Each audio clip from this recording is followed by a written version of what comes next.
पिछले चंद हफ्तों से जो स्टेटमेंट्स महाराष्ट्र के सरकार के मिनिस्टर्स और चीफ मिनिस्टर तरफ से आ रहे हैं उसको देखने की जरूरत है।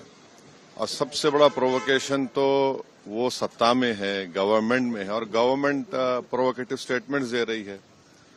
और बड़ा अफसोसनाक है, आप देख लीजिए पिछले 4-5 दिन पुराना स्टेटमेंट उठाकर देख लीजिए, तो ये वो खुद प्रोवोकेशन किए और उनको इस बात की अपनी जिम्मेदारी का एहसास भी नहीं है कि वो मंत्री हैं, मुख्यमंत्री हैं।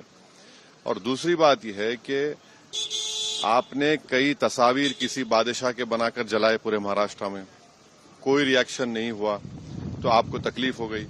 तो आपने क्या किया कि कुरान की जो आयतें हैं, जो वर्सेस हैं कुरान के, जो एक कपड़े पर लिखी जाती हैं, उसको आपने जलाया।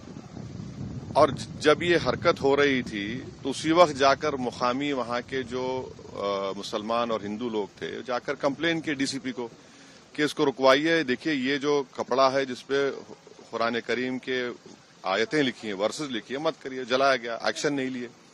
उसके बाद शाम में ये सब चीजें हुई। मैं उसका कंडेम करता हूं वायलेंस का, मगर इसको टोटल देखिए आप कि जो स्टेटमेंट्स एमिनेट हुए हैं, जो स्टेटमेंट दिए गए हैं मिनिस्टर्स की तरफ से, अभी भी दिए जा रहे हैं, भाई आप रूल ऑफ लॉ को फॉलो करिए ना। आप तो भारत के संविधान पर आपने ओथ लिया है, तो आप कैसे प्रोवोकेटिव स्टेटमेंट्स क्यों दे रहे हैं आप? भाई मुझे किसी चीज कोई चीज पसंद नहीं है, आपको कोई चीज पसंद नहीं है, तो कोई भी अपनी नापसंद का इजहार कानून को हाथ में ले करेगा क्या? ये देखने की जरूरत है। तो ये बहुत गलत हो रहा है, सरकार की जिम्मेदारी है, ये सरकार की गलती है, इंटेलिजेंस की फेलियर है।